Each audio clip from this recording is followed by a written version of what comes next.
From the world of politics to the world of business, this is Balance of Power.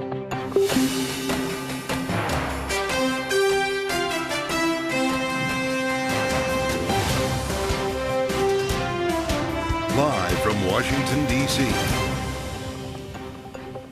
From Bloomberg's Washington, D.C. studios to our TV and radio audiences worldwide, welcome to Balance of Power. Alongside Joe Matthew, I'm Kaylee Lyons. Governor Tim Walz makes his solo debut on the campaign trail today, rallying organized labor in L.A. After another major union endorsement on the trail. The Trump campaign is now adding rallies to the former president's schedule following Donald Trump's tech-challenged conversation with Elon Musk on X. We're joined by Democratic pollster Celinda Lake for her view on the campaign this hour. And we'll talk with Aaron David Miller at the Carnegie Endowment for International Peace as Israel balances the potential for a ceasefire with Hamas and an expected retaliatory strike from Iran. And just breaking today, the Department of Justice is now considering pushing to break up Alphabet's Google after a landmark court ruling found the company monopolized the online search market. We'll have the details straight ahead. It's a lot to cover, but we begin this evening with Democratic Vice Presidential nominee Tim Walz's first solo campaign appearance, speaking earlier today in Los Angeles at the biennial convention of the American Federation of State, County, and Municipal Employees. I happen to be the first union member on a presidential ticket since Ronald Reagan.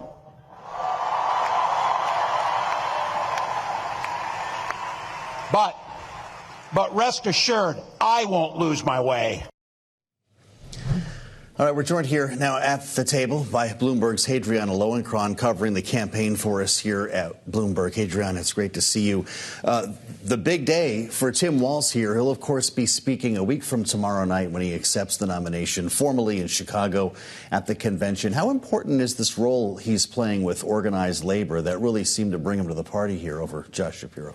Absolutely. This was definitely one of the reasons that made him such a valuable asset when we're looking at there were a couple of other people who were potentially, had the opportunity, but he really could do a few things. One is the Midwestern, first of all, doesn't he just look so happy to be alive? I mean, the smile from ear to ear, he's having a blast. But he does bring a lot of that Midwestern appeal. He can slow things down, talk to people in a way that's really understandable to anybody, really. And he is able to bring in the union workers, and he has that credential that he brings to the ticket. So he was there talking to a room full of people. We also heard Donald Trump talking last night in what was basically just a private but very publicized conversation with Elon Musk on Spaces. No other voices. Millions of people, I guess it depends who you ask, how many millions, listened to this. Knowing that we are expecting to get an actual economic policy outline from both Trump and Harris this week, we didn't necessarily get too much into the nitty-gritty policy in that X Spaces conversation last night, even as Elon Musk repeatedly tried to prod the former president in that direction. It definitely didn't give us that much policy, I will say. A couple of things here. The first is we can't have this conversation without acknowledging the near 40-minute delay just at the start. And this is not the first time this has happened. I mean, Musk's influence in his involvement in the political kind of scope, it echoed what happened just a year ago. At this point, it's been so many days with Florida Governor Ron DeSantis, where there was so many issues there. And the issues that happened last night with Trump really wasn't great for a campaign where, again, he is trying to blunt the momentum of Harris's surge here. And so when we're thinking about policy, this actually gives an opportunity both for Harris and for Trump to kind of remind voters what he can bring to the table. Because when I am at the rallies and he does say things pointing to inflation, pointing to the economy, those are things where we can really see voters get riled up and get excited to hear what he could offer. All right, Bloomberg's Hardiana Lowenkron, thank you so much for joining us. And as Hardiana was alluding to, that X Spaces conversation last night did start late following some technical difficulties that Elon Musk tried to explain away. We unfortunately had a massive distributed denial of service attack against our servers. As this massive attack illustrates, there's a lot of opposition to people just hearing what President Trump has to say. For more, let's bring in Bloomberg's Michael Shepard now. So it was a DDoS attack, in the words of Elon Musk. Do we know for sure that that's actually what this was, that this wasn't just an overloading or a flat-out technology failure on the part of X? We don't know for sure, and this hasn't been confirmed. That I think that was one of our first questions last night. Do we buy that explanation? Because, as Hardiana alluded to, we had seen this movie before when Ron DeSantis launched his campaign. Hello, we had the same sort of, traffic jam trying to get into the spaces to hear from him and hear from the people who were introducing him. And so it really had a very familiar vibe. I know that you were able to get in before a lot of us, Still don't know we why were or all how. waiting to get in. And Musk did try to explain it as a DDoS attack. You did see a spike in those down detector reports, and yet attributing it to an outside actor, as both, Musk in particular tried to do. It was hard to attribute. A lot of outside experts were debunking that by today. A lot of questions about how many people were watching this. Of course, Donald Trump didn't like that conversation and took this out on Truth Social, saying, I spent 2.5 hours last night talking to Elon, first name basis, a fantastic guy, getting all-time record views hits, and the all fake news wants to report is that servers crashed and the show opened a little late. It's 40 minutes late, by the way. He, by the way, says he absolutely hates the fake news media. There were 16 million people, according to Donald Trump. We were all looking at that, though. It said 1.3 million. I guess that was kind of just the number at a given time. But if that many people did tune in, I think Twitter says it was even more. X says it was something in the area, 70-something million. That means the average time spent listening for people was 4 minutes each last night. Michael, is that a win? Well, it's hard to say. I haven't done the math, but at times the conversation became a little bit hard to track. We heard a lot of the familiar talking points that Hardiana has heard so many times in the campaign trail when it comes to immigration, when it comes to inflation, and Musk played right to it. And he spent the first 20 minutes of the conversation. We waited 40 minutes for it to start, but then another 20 minutes talking about what happened in Butler, Pennsylvania, the assassination attempt. Trump made some news by vowing he was going to go back and try to resume his remarks and thank all the people there.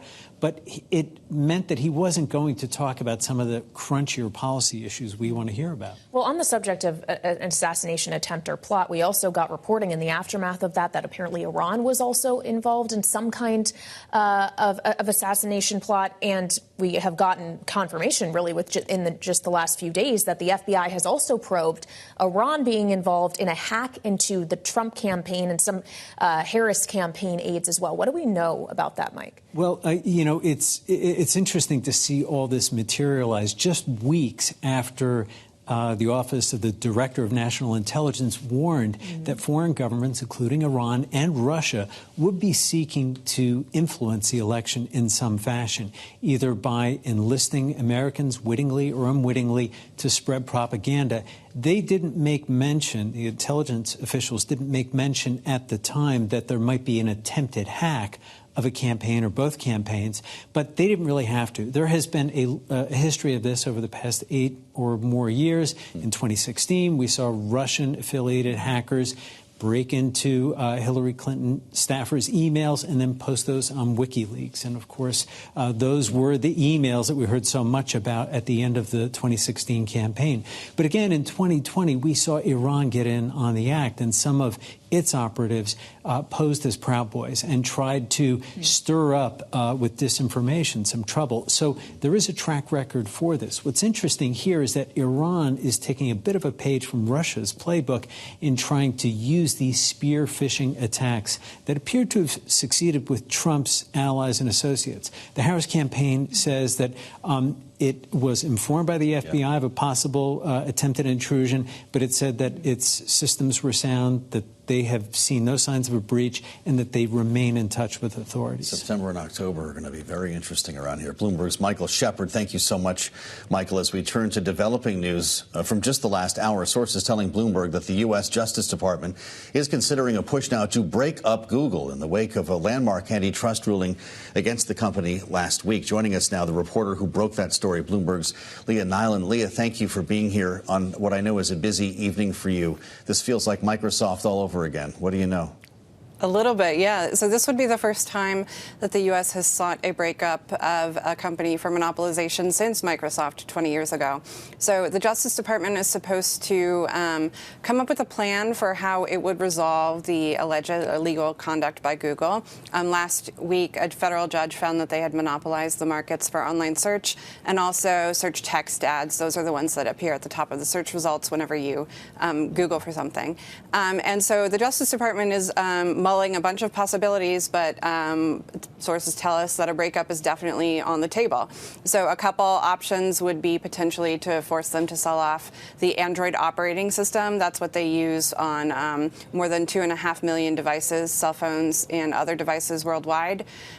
Chrome, which is the most used browser in the world, that has Google's search engine automatically installed as the default search. Or another possibility is potentially AdWords, which is the platform that Google uses to sell those text ads that appear at the top of search results. All right, Bloomberg's Leah Nylen on this developing story, breaking this news for us. Thank you so much. We appreciate your time this evening. And still ahead, we'll have more on the state of the presidential race as polls show momentum for Kamala Harris. We'll be joined by Democratic pollster Celinda Lake next on Balance of Power on Bloomberg TV and radio.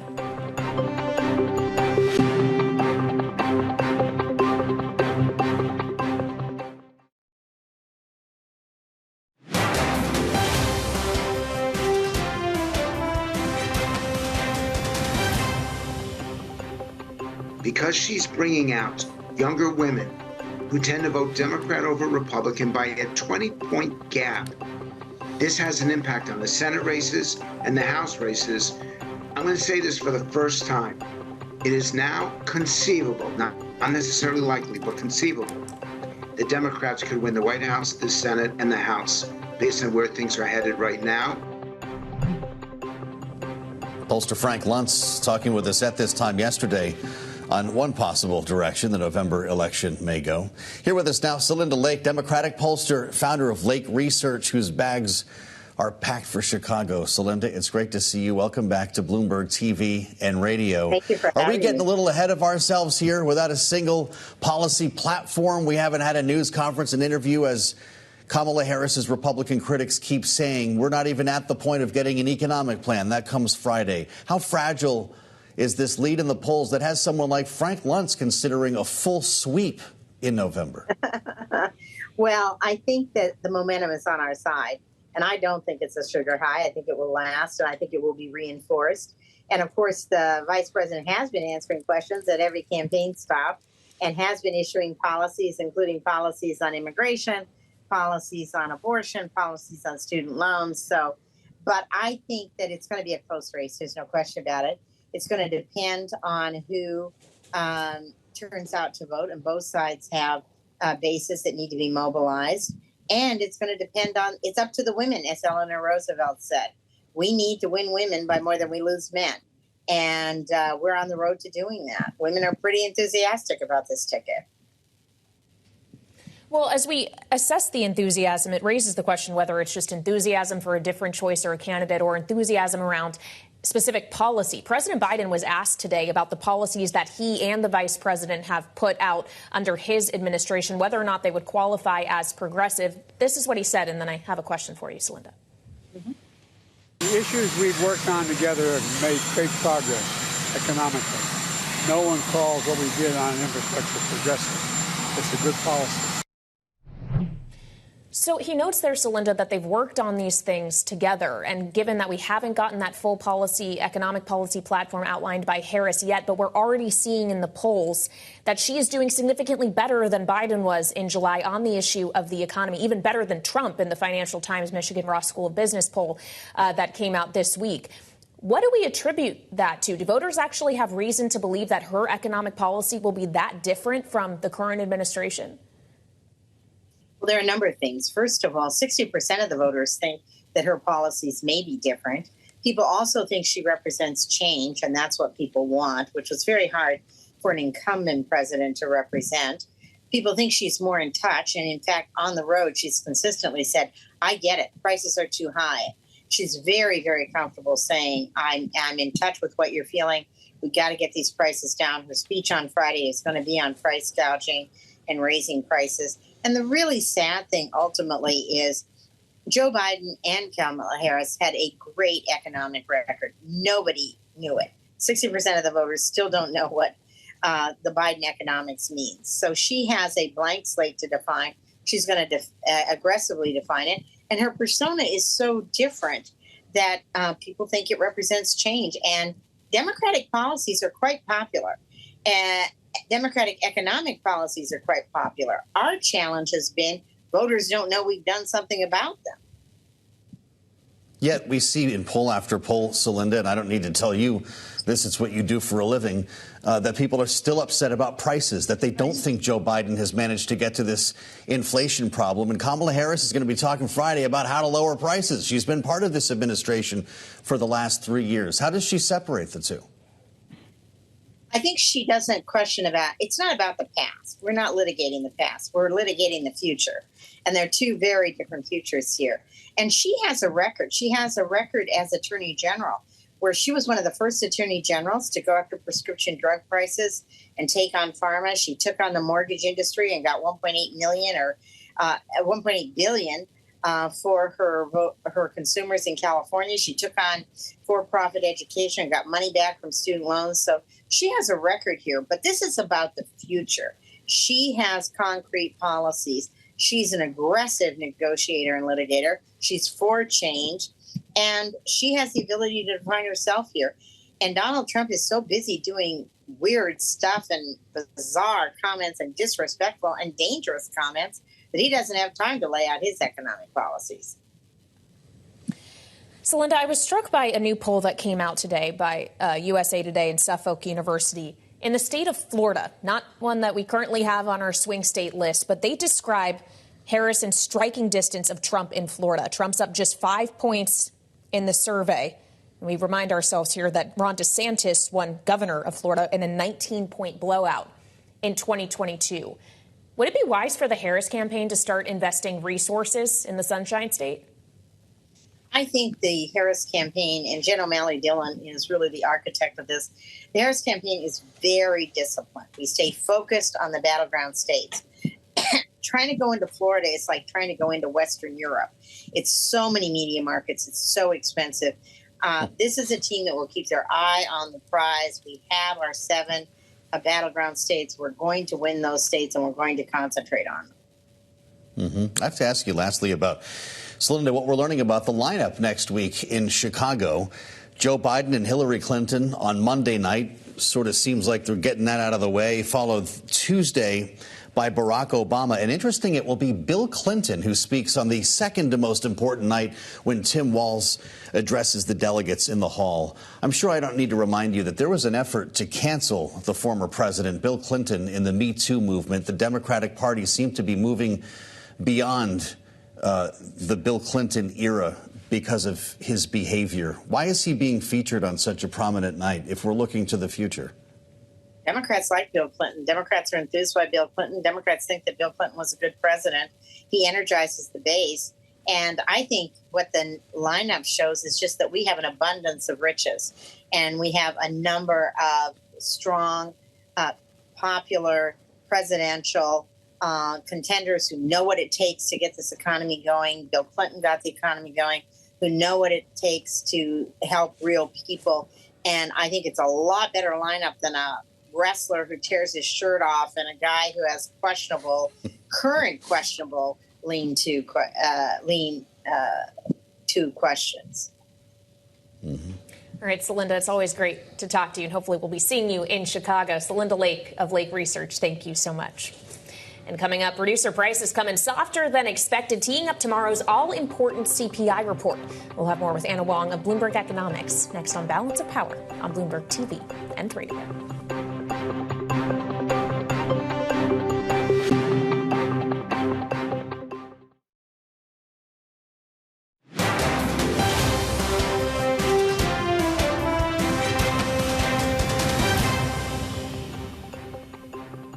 we're in an uncertain environment at this point in time, and the Fed is providing little forward guidance, I think appropriately. If the Fed is providing little forward guidance, then it means the Fed is data dependent, and we should be sensitive to those moves. I do think the healthcare component here is important. That being flat rather than strong is a dovish signal for the core PCE. We'll have to wait what we get from the CPI tomorrow.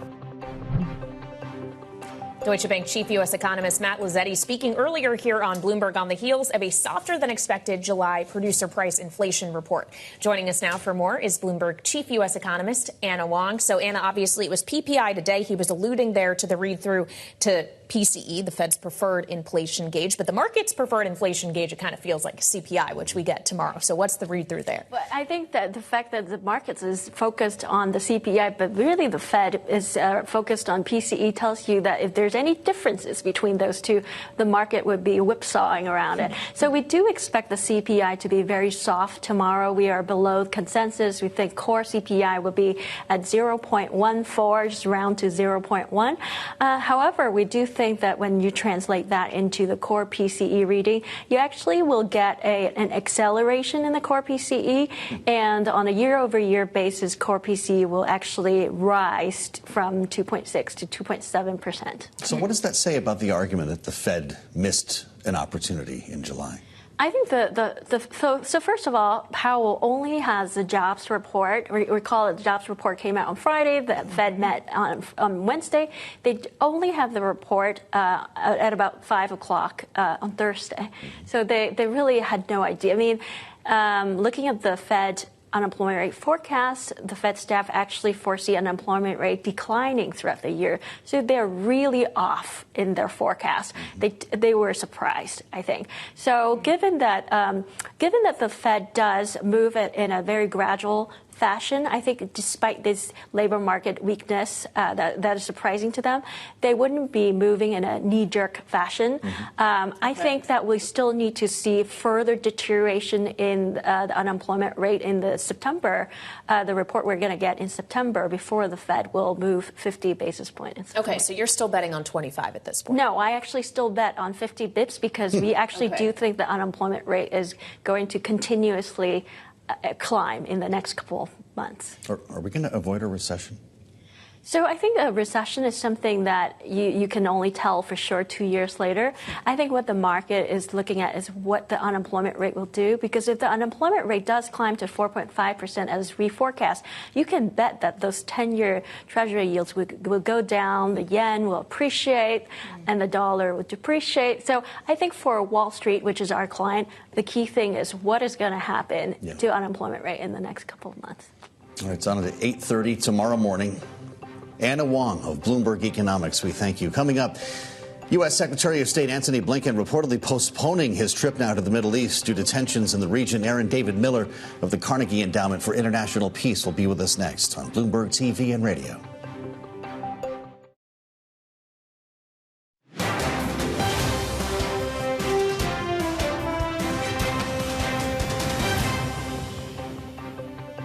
Getting hard. We'll see what Iran does, and we'll see what happens if there's any attack. But I'm not giving up. President Biden this afternoon upon arriving in New Orleans as the U.S. joins Israel in bracing for a potential retaliatory attack from Iran while continuing to push for a ceasefire with Hamas. We're joined now for more here on Balance of Power by Aaron David Miller of the Carnegie Endowment for International Peace. Always great to have you here on Bloomberg TV and radio. Aaron, President Biden went on to be asked whether or not he expected Iran to hold off on a retaliatory strike if a ceasefire deal was reached. Biden said, and this is a quote, "That's my expectation." Is it also yours? Not right now, it's not. I mean, the fact is the Iranians have not yet responded. The last time we went through this, April 1st, the Israelis struck a senior IRGC, Iranian Revolution Guard Corps general in Damascus. The Iranians waited almost 2 weeks to respond. I think they're generally ambivalent about this. They need and want to get even, but they need to do so in a way that doesn't trigger what they fear most, which is a massive Israeli retaliation that could draw in the United States. And we have so much hardware deployed that may well serve as a deterrent. The problem, of course, is that Israeli-Lebanese border is not going to stabilize or de-escalate unless you can get an Israeli-Hamas agreement. And right now, even though Middle East negotiations traditionally have two speeds, slow and slower, this one does not look good. Hamas says it's not coming to this putative meeting, this summit meeting in Doha. I think Yahya Sinwar, leader of Hamas, I think his clock is ticking very slowly. Now you come to the question of Prime Minister Netanyahu. His clock has been ticking slowly as well. That's the real problem here. At some point, the Iranians and Hezbollah are going to respond. The only hope to avert a major escalation is a ceasefire deal, and I just don't see it coming together right now. When it comes to that response, Aaron, I spoke earlier here on Balance of Power with Michael Allen from Beacon Global Strategies about the priorities for Iran as it makes this consideration. Here's what he said. They need to land a punch this time. So they need to figure out the combination of cruise missiles and or ballistic missiles and drones, some of which need to get through. But the hard part, the other thing they need to balance is that they don't want to be extraordinarily successful, and they don't want to kill too many civilians, because then that might risk a total war with the Israelis. Aaron, are we getting a little too cute here with this idea of threading the needle, something that lands a punch, as Michael put it, but not outright war throughout the Middle East? We're playing with fire here, aren't we? I mean, absolutely. Look what happened in July when an errant Hezbollah missile intended for an Israeli military position on Mount Hermon slammed into Majlis Shams, a Druze town in the Israeli-occupied Golan Heights, killing children and teens.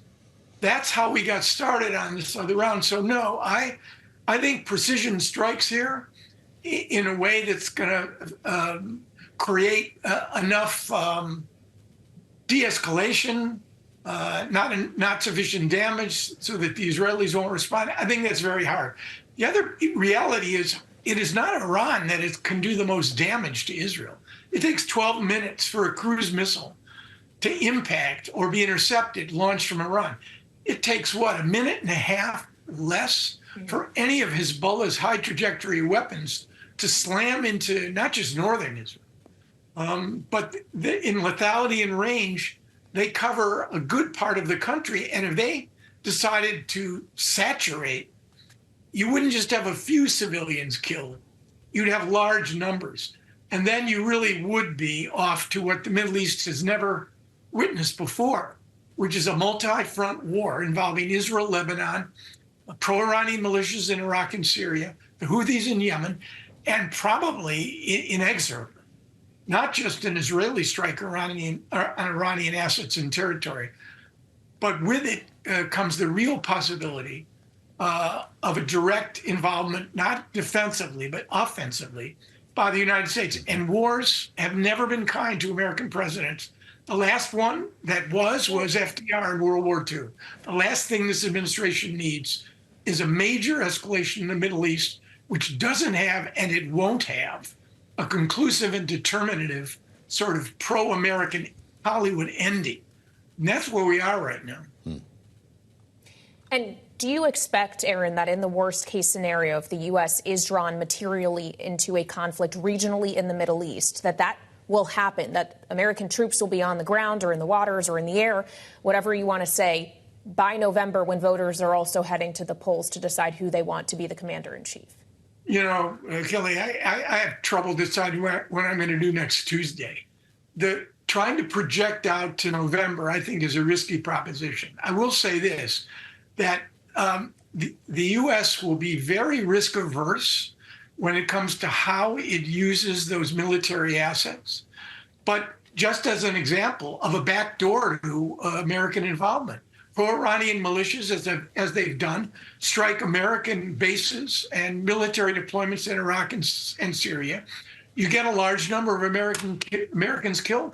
Then the U.S. really has probably only one response. They've responded against the militias, but in this case, if it was a mass casualty event, they'd respond directly against Iranian assets. So we could easily get there. But again, I don't want to end on a hopeful note. I think on an unhopeful note. I think there's a realistic possibility that by November, to use your metric, you could actually see an Israeli-Hamas agreement on a phase one ceasefire. That would be a limited exchange of hostages, a 6-week ceasefire, and the prospects of surging humanitarian assistance badly needed into Gaza. Beyond that, I think it's doubtful that you're going to see a conclusive and, again, determinative end to the Israeli-Hamas war in Gaza. We're out of time here, Aaron, but the timeline there is peculiar. To what extent will it key off of anticipation around an American election? Everybody, our allies and adversaries, they're all making their bets. They're all making their calculations. Some are trying to interfere directly in order to vote for their favorite candidate. But it's a very strange period between now and November when allies are concerned and adversaries are eager to take advantage. Our thanks to Aaron David Miller. Aaron, it's great to have you back on Bloomberg. Thank you. Developments, meantime, in the war in Ukraine, where President Volodymyr Zelensky has told his country's army chief to be ready for further action amid the Ukrainian advance into Russia's Kursk region. This continues. Zelensky's forces have taken control now of 74 villages and towns in that region, according to the Army's commander-in-chief. In a visit to Kyiv, South Carolina Senator Lindsey Graham spoke to reporters, expressing admiration for the move. Bold and brilliant. Well done. I'm glad you didn't tell us about it. I'm glad you just did it. And taking this war to Putin and make him understand and pay a price is the right thing. Russia has evacuated some towns and sent reinforcements into the region to put down the cross-border attack, which is now in its 8th day. Still ahead, we'll turn back to the race for the White House with our political panel. That's next year on Balance of Power on Bloomberg TV and radio.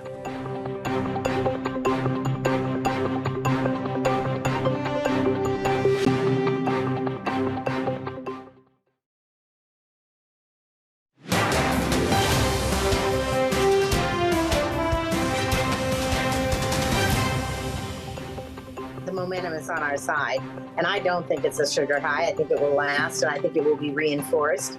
And of course, the vice president has been answering questions at every campaign stop and has been issuing policies, including policies on immigration, policies on abortion, policies on student loans. But I think that it's going to be a close race. There's no question about it.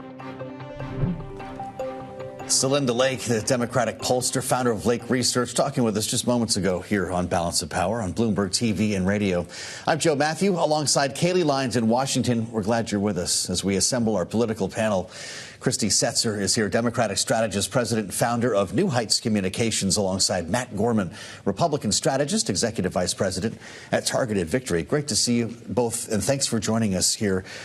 Christy, interesting moment here as we work our way to the Chicago convention. I know you'll be there next week, along with so many Democrats who are excited about this moment. Yeah. Everyone keeps asking, when's Kamala Harris going to do a news conference? When do the hard-hitting interviews happen? When do we get fine points on policy proposals?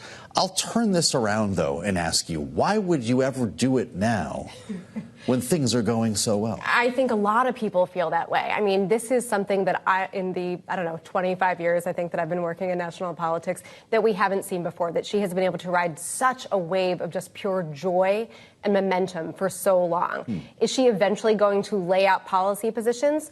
I would think so, right?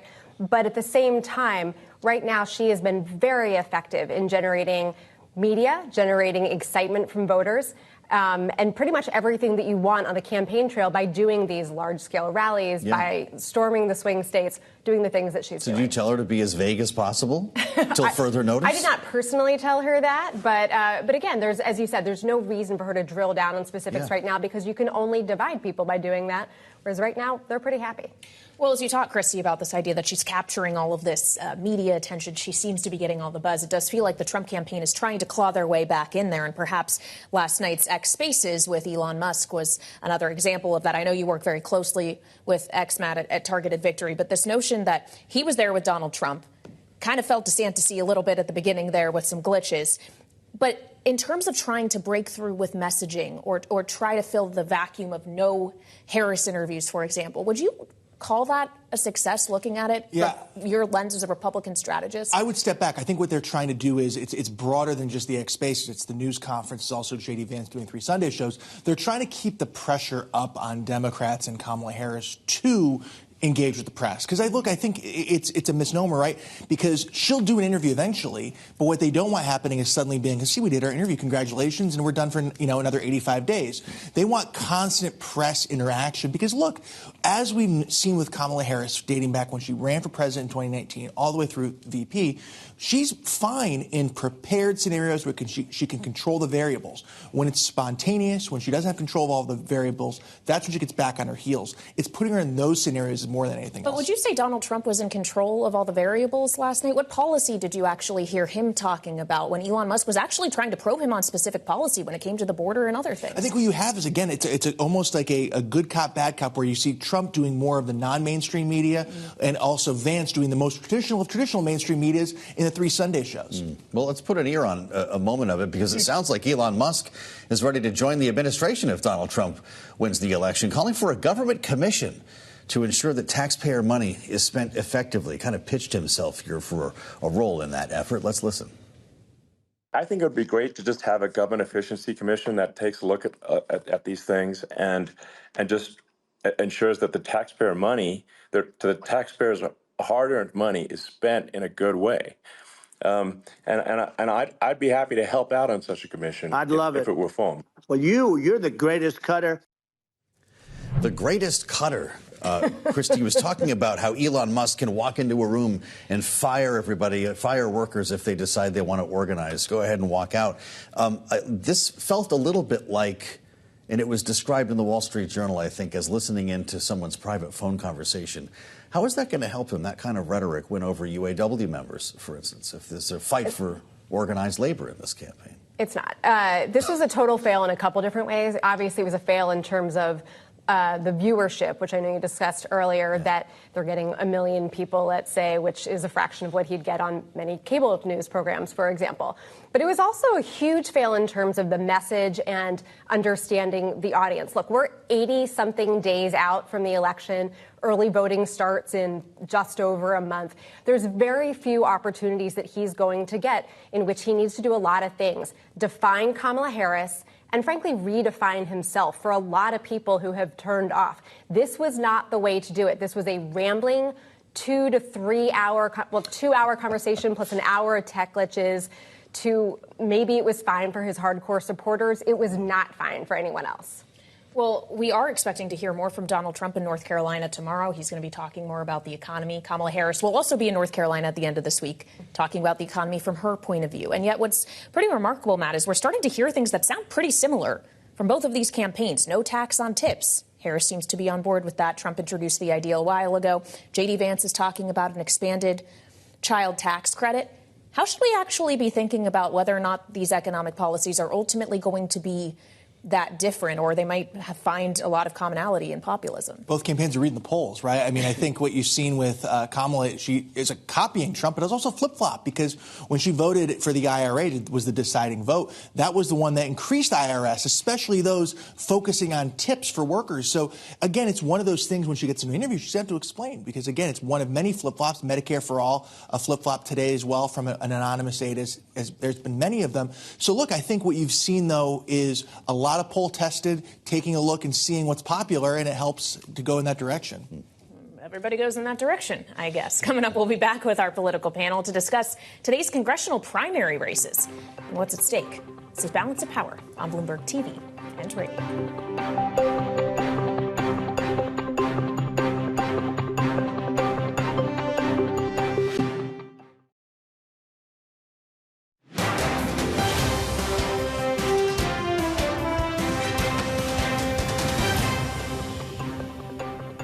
Ilhan Omar has a primary in Minnesota next week. Now, I think she's in a much safer spot than Bush and Bowman, certainly. But that is definitely a race where we're seeing the Israel-Palestine divide in the Democratic Party come up more. Aaron Covey of the Cook Political Report speaking with us last week here on Balance of Power, talking about Congresswoman Ilhan Omar, member of the Progressive Squad, who faces a primary challenge in Minnesota today. It's a closely watched race on a day when voters in Wisconsin, Connecticut, and Vermont also are heading to the polls for primaries. Back with us for more, Chrissy Setzer of New Heights Communications and Matt Gorman of Targeted Victory. So, of course, Congresswoman Omar, Christie is facing the same challenger that she barely beat last time. Yep. Do you actually think she's safe tonight, given what happened to Bowman and Bush? I think that she is much safer than they were. I think that she is expected to win, and that's for a couple of reasons. The first is that AIPAC has not come into her race in the way that it did in those other races. That's a huge difference. She's hugely out-fundraised her opponent this time, something like 6-1. But the other thing that I think is actually going to make a difference is that she's really known for her constituent services.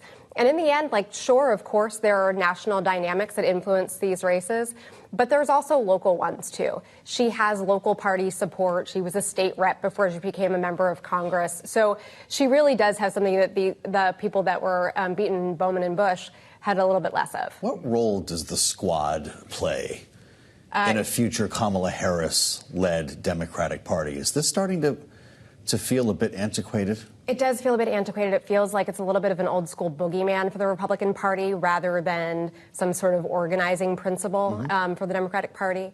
And obviously, a couple of its members are no longer going to be in the next Congress. So I think remains to be seen what it will look like next time. I want to return back to this idea of the AIPAC money, which had a big factor in the Bowman and Bush races, specifically, if not as much, in this primary in Minnesota. To what extent do you expect that to translate in November as well, knowing we just finished a conversation last week about Josh Shapiro and whether or not the lack of selection of him was over this issue of Israel and Gaza? I think the AIPAC has been a boogeyman, I think, for the left. It's not as much AIPAC. The commonality among Bowman and Bush predated AIPAC even coming into this race. Why it was a fruitful race for anybody to spend money in was, number one, Jamal Bowman was way too far left that district. That was Westchester County, right? And he was a member of the squad. Way too far left, even before the fire drill, if you will, when he pulled the fire alarm in Congress. When it came to Cori Bush, she was under DOJ and FEC and House ethics investigation, right? Any incumbent would face a tough primary under those three challenges. And Wesley Bell was the sitting district attorney, could raise money of his own. Why I think actually that Ilhan Omar is less likely to be knocked off tonight is there's less of those extraneous factors that would cause any group to pour money in. There are always candidate-specific issues, district-specific issues when we're trying to reach for a trend, and you can't deny them in this case. But to what extent? You dump $12 million or $20 million in a congressional district like AIPAC has done, you're going to make an impact. What role will they play in the general? Will there be activity and spending around the presidential campaign as well? $12 million in a presidential campaign. Well, that's a drop in the bucket. It's a drop in the bucket, right? And that's the little bit of the inverse, right? Money is more important in this campaign, though. Money is more important down ballot, sure, in a House race particularly. But what are you going to do in say an Ilhan Omar race, or you might boost somebody? But again, it would go much further in a battleground district. Well, as we consider money here, knowing that we did just get the announcement from MAGA, the PAC that backs Donald Trump, they're having $100 million in ad buys in the swing states just between the end of the Democratic convention and Labor Day. We know that Harris has raised a lot of money. What is the smartest way to deploy it? Is it ad buys to counter that? Yeah, it is. They're doing a couple different things. One is that obviously, look, they have a huge financial advantage right now. And so, of course, you want to make sure that the 7 or 8 swing states are covered. Wait, what's the 8th? North Carolina. Is that 7? Okay. I include that in my 7, but I feel like we're redefining them now. All right. But in addition, obviously, they're going to deploy a huge field game. And that's where there's another massive advantage over the Trump campaign, too. So are they going to bird dog him in these states with ads? Absolutely, as they should. But in addition, they need to start getting their volunteers knocking and doing all of those things as well. The messaging is part of it, too. What you do with that ad money, whether you're trying to define your opponent or introduce yourself, as the Harris campaign has been doing. But they're billboards. There's a PAC out there buying billboards, for instance, in Las Vegas that say Donald Trump cheats on golf. These are the kind of things that are going viral, Matt. What does the Trump campaign have like that for Kamala Harris? Well, instead of billboards, we actually have more money because billboards are a waste of money in a lot of respects. It will get inside your head. Okay. But in a lot of respects, that sort of thing is meant to troll somebody. So it's likely on the way to, say, a campaign office, something like that. Right. So you're right. And also, when it comes, it's the inverse, right? We talk a lot about ads at the presidential level. Mm-hmm. What ad are you going to make that's really going to define Donald Trump after 12 years or 10 years of ubiquitousness in American life and politics? Exactly, right? And so I think that's the funny part, is where ads will go furthest, matter the least. Huh. Fascinating. Great conversation with real practitioners. Christy Setzer of New Heights Communications and Matt Gorman of Targeted Victory. Thank you so much for the insights and a great panel today. Check out the Washington Edition newsletter. You might have a lot to catch up on after a busy weekend. You can find it, of course, on the terminal and online. Thank you for joining us here on Balance of Power. We'll see you back here in Washington tomorrow. Plus, special programming note, we will be bringing you special coverage all next week from the Democratic National Convention in Chicago. So join us then, too. This is Bloomberg TV and Radio.